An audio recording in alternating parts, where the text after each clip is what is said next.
راجح قول کے مطابق یہ نبی نہیں ہے، لیکن نبی نہ ہونے کے باوجود پانی دیجیے ان کا ذکر قرآن میں ہے۔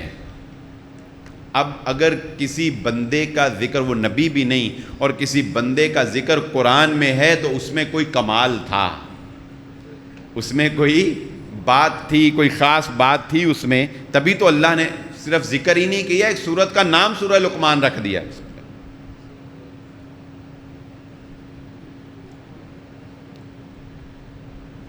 اور ڈاکٹر شرافت کی طرح اگر میں پانی پینے لگوں تو پھر پانی پیتا رہوں گا، آپ تو پھر پانی پیتا ہی مجھے رہیں، کیوں جی ایسی؟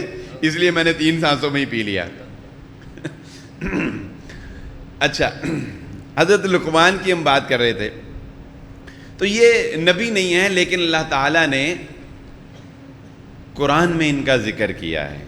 تو ان کی جو تاریخ لکھی ہے نا، اس تاریخ میں ایک واقعہ لکھا گیا ہے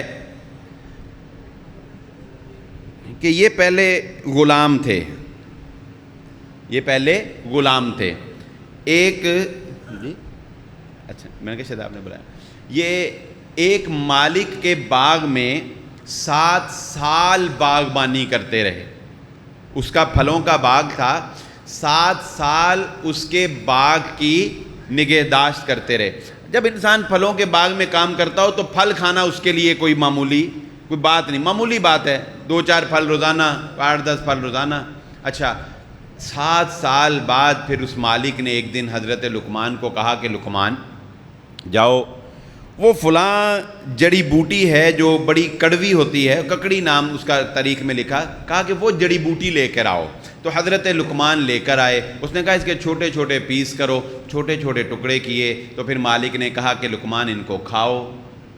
تو وہ کڑوی جڑی بوٹی حضرت لقمان نے ایک پیس اٹھایا، کھایا تو کھاتے ہی چلے گئے، دوسرا اٹھایا اور کھایا تو پھر کھاتے چلے گئے۔ وہ دیکھے مالک کہ پتہ نہیں اس میں میٹھائی کوئی ڈال لایا ہے، اس نے خود بھی اٹھا کر جب دیکھی تو وہ اسی طرح کڑوی۔ تو اس نے کہا لقمان، کہا دیکھیں انسان کوئی کڑوی چیز کھاتا ہے تو کچھ چہرے کے پر تو اثرات ہوتے ہیں نا، کوئی 1-2 کھانے کے بعد وہ کہے گا جی بس کرو ہن میری بس ہو گئی ہے، اور نہیں کھاتی جاتی، لیکن وہ تو کھائی جا رہے ہیں۔ تو وہ مالک نے کہا کہ لقمان یہ اتنی کڑوی جڑی بوٹی ہے، مجھ سے ایک نہیں کھائی گئی، اور میں نے تو چلو ویسے ہی تجھے ایک آزمانے کے لیے تجھے کہا تھا، تو کھاتا چلا جا رہا ہے، کھاتا چلا جا رہا ہے۔ تو حضرت لقمان نے کہا دراصل بات یہ ہے، جس کے باغ کا 7 سال میٹھا پھل کھایا ہو، ایک دن کڑوا کھا کے شکوہ کرنے کو دل نہیں کرتا ہے۔ ایک دن کڑوا کھلا کے میں شکوے شروع کر دوں، میں شکایتیں شروع کر دوں؟ ہے وہ رب العالمین جو بچپن سے لے کر جوانی عطا کی، بڑھاپا عطا کیا، ہر نعمت دی، اولاد دی، صحت دی، تندرستی دی، مال دیا، ہر طرح کے وسائل دیے، ان ٹھنڈی ہواؤں میں بیٹھے ہوئے ہیں، باہر گرمی ہے اندر ٹھنڈ ہے، ہم دین کی بات کر رہے ہیں، دین سیکھ رہے ہیں، رب العالمین کے فرشتے سایہ کیے ہوئے ہیں پروں سے، یہ کیا اس کے احسانات کم ہیں؟ شکوہ شکایت بنتا ہی نہیں ہے۔ وہ جس حال میں بھی رکھے وہ ٹھیک ہی رکھتا ہے۔ رسول اللہ صلی اللہ علیہ وآلہ وسلم نے وہ دعا ہمیں سکھائی نا، اے اللہ میں تیرا غلام، میرا باپ بھی تیرا غلام، میری ماں بھی تیری غلام، ہم جدی پشتی تیرے غلام ہیں، ماذن فیا حکمک عدل فیا قضاؤک، میری پیشانی تیرے ہاتھ میں ہے، میں مانتا ہوں، میں تسلیم کرتا ہوں، میری ذات کے بارے میں تیرا ہر فیصلہ وہ انصاف ہے، وہ تو ناانصافی نہیں کر سکتا ہے، میری ذات کے بارے میں تو جو بھی فیصلہ کرے گا وہ انصاف ہی ہوگا، میں اسے انصاف سمجھتا ہوں، میں اسے عدل سمجھتا ہوں۔ یہ فطرت اپنے اندر پیدا کر لیجئے، رب کی رضا میں راضی ہو جانا، رب جس حال میں رکھے راضی ہو جانا، اور رب العالمین کی رحمت بے پایاں سے فائدہ اٹھانا۔ وگرنہ ہمارا حال کیا ہے، ہماری نمازیں کیا ہیں، ہمارے روزے کیا ہیں، ہم نمازوں میں بھی پتہ نہیں کیا کیا حساب کر رہے ہوتے ہیں، روزہ رکھا ہے، جھوٹ بھی چل رہا ہے۔ میں مسجد کے باہر نکلا، محمدی مسجد کے باہر، تو پارکنگ سے نا گاڑی کھڑی کرنے سے 2 بندے آپس میں لڑے، روزے دار تھے، 2 بندے آپس میں لڑ رہے کہ وہ مطلب ایسی ہی تکرار ذرا بڑھ رہی تھی۔ تو جب میں مسجد سے باہر نکلا تو دونوں نے مجھے دیکھا، تو ذرا شرم ظاہر ہوتی ہے ایک، تو وہ شرم آئی نا، تو وہ دونوں ذرا چپ کر گئے۔ میں نے بھی ان کو دیکھا, میں نے کہا میں نے ان کو کیا کہنا, میں چپ کر کے سائڈ سے چل کے جاؤ. جب میں اپنے گھر کے پاس پہنچا نا تو وہ دوسرے کو کہتا ہے افطاری تو بعد آئی پھر تینوں دساں گا.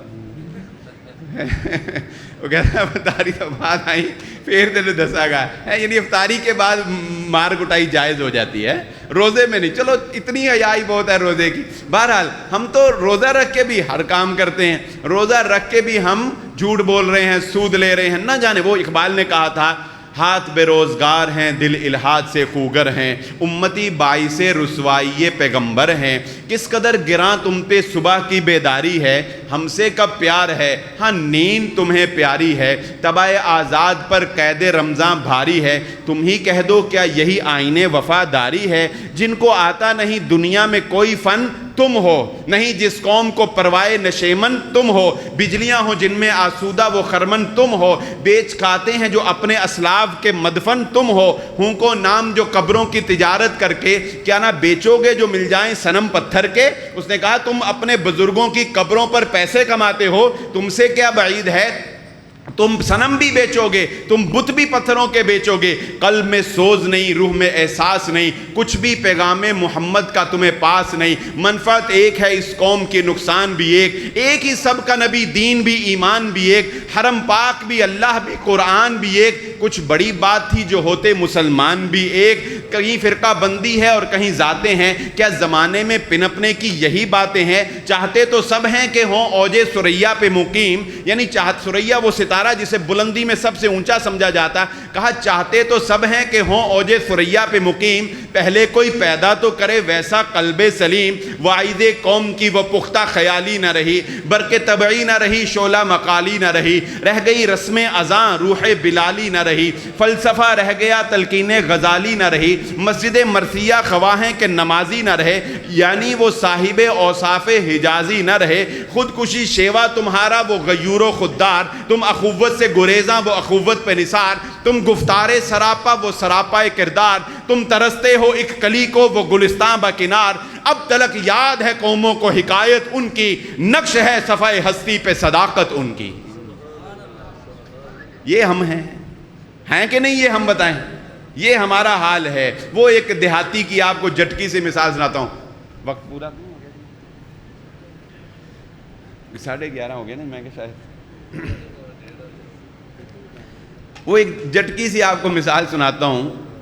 ایک بھائی کہہ رہے ہیں 1:30 ہو جائے, میں تو نہیں نا, میں بھی بول رہا ہوں, میں بھی تھکتا ہوں. تجھ تو صرف سننا ہی ہے, بس بیٹھے ہیں. اور جو اعتکاف والے ان کی ویسے ہی موج لگی ہوئی. کیوں جی, ان کی تو ویسے ہی موج لگی ہوئی ہے, انہوں نے تو جاگنا ہی جاگنا, کہتے چلو ساتھ ساتھ یہ بھی کام, ثواب کا ثواب.